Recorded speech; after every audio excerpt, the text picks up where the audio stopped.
வாழ்வில் வார்த்தை ஊழியங்கள் வழங்கும் இன்றைக்கான இறை வார்த்தை.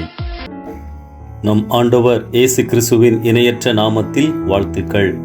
வருஷத்தின் கடைசி நாட்களுக்கு நாம் வந்திருக்கிறோம். இந்த வருஷம் முழுவதும் ஆண்டவர் நமக்கு செய்த நன்மைகளை நாம் நினைவு கூறுவோம். சில இழப்புகள், ஏமாற்றங்கள் இருந்தாலும் கூட ஆண்டவர் நம்மை நேசிக்கின்றார். அந்த சிந்தனையோடு புதிய ஆண்டை சந்திப்பதற்கு நாம் ஆயத்தப்படுவோம். இந்த நேரத்திலே நமக்கு தேவையான ஒரு காரியத்தை உங்கள் மத்தியிலே நான் பகிர்ந்து கொள்ள விரும்புகிறேன். புதிய ஆண்டின் நாளை சந்திக்கும் போது தேவ ஊழியர்கள் புதிய வாக்குத்தத்தத்தை கொண்டு வருவார்கள் என கிறிஸ்தவர்கள் நம்புகின்றனர். புதிய ஆண்டு பிறந்ததும் தேவ ஊழியர்கள் அந்த ஆண்டு நடக்கப் போகின்றவர்களை தீர்க்க தரிசனமாக அறிவிப்பார்கள் என்று எதிர்பார்க்கிறார்கள். இவ்விதமான எதிர்பார்ப்பு எப்படி கிறிஸ்தவர்கள் மத்தியில் ஏற்பட்டது? இது வேதாகம பின்னணியில் இல்லை. இது ஒரு மரபாக உருவாகிவிட்டது. இது ஒரு பாரம்பரியமாக வளர்ந்து விட்டது.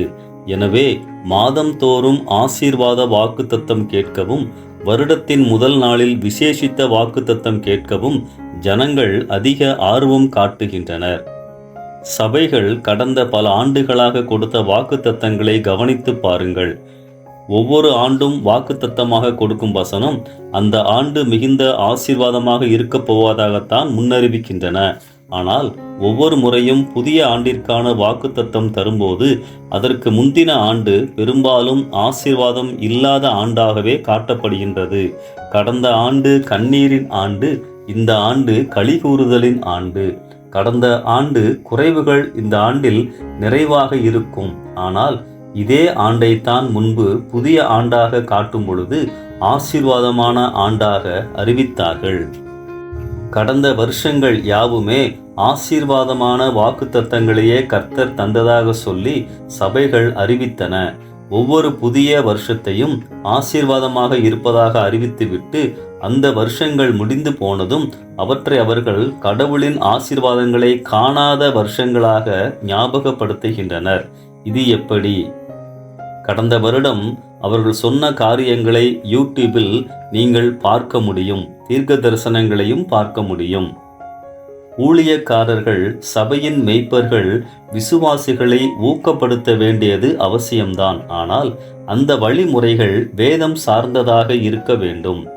நாம ஒரு வசனத்தை தியானிக்க, கற்றுக்கொள்ள, அதற்கு கீழ்ப்படிய சபையின் தரத்திற்கு ஏற்றவாறு தெரிந்து கொள்ளலாம். ஆனால் கர்த்தர் இந்த வருடத்திற்கு அல்லது மாதத்திற்கு கொடுத்த வாக்குத்தத்தம் என்று கூறுவது சரியல்ல.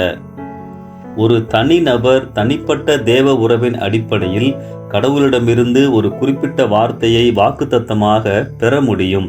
அப்போஸ்தலர் 18:9-10 நாம் பார்க்கலாம். கடவுள் திட்டவட்டமாக அந்த நபரின் வாழ்க்கை சூழலில் அடிப்படையில் அவருடைய நம்பிக்கைக்காகவும் உற்சாகத்திற்காகவும் தர முடியும். சில சமயங்களில் நாம் குழப்பமான சூழலிலோ, நேரத்திலோ, ஏமாற்றத்திலோ அல்லது தேவைகளின் மத்தியிலோ இருக்கும்போது ஜெப நேரத்தில், தியான வேளையில் ஆண்டவர் தம் வசனங்களை அந்த சூழ்நிலைக்கு ஏற்ப காண்பித்து நம்மை தட்டி எழுப்பும் அனுபவமும் உண்மைதான். ஊழியக்காரர்களும் போதகர்களும் எப்படி நாம் இறை ஐக்கியத்தோடு வாழ்ந்தால் கடவுள் கிறிஸ்துவுக்குள் ஆயத்தமாக்கின ஆசீர்வாதங்கள் நிறைவேறும் என்று விசுவாசிகளுக்கு கற்றுக் கொடுக்க வேண்டும். அதற்கு பதிலாக சில ஆசீர்வாதமான தோற்றமான வசனங்களை தெரிந்தெடுத்து அவற்றை இப்போது கடவுள் வாக்குத்தத்தமாக தருகிறார் என்று அறிவிக்கும் வழக்கம் ஆரோக்கியமான ஆவிக்குரிய வழி அல்ல. வாக்குத்தத்த அட்டைகளை விநியோகிக்கும் போது ஏதாவது ஒரு அட்டையை எடுக்கும் நபருக்கு அதுவே அவ்வருடத்திற்குரிய தேவ வாக்குத்தத்தம் என்று எடுத்துக்கொள்ளும் வழியும் வேதத்தின்படியானது அல்ல. புதிய ஏற்பாட்டு காலத்தில் கர்த்தரை விசுவாசித்து ஏற்றுக்கொண்டவர்கள் கடவுளின் பிள்ளைகள் ஆகிறார்கள். அவர்களுக்கான ஆசீர்வாதங்கள் கிறிஸ்துவுக்குள் வைக்கப்பட்டுள்ளன. கிறிஸ்துவுக்குள் வாழ்ந்து கிறிஸ்துவுக்குள் இருக்கின்ற நன்மைகளை அனுபவிக்க அழைக்கப்பட்ட பிள்ளைகளுக்கு புத்தாண்டு வாக்குத்தத்தம் எதற்கு? மாதா மாதம் வாக்குத்தத்தங்கள் எதற்கு?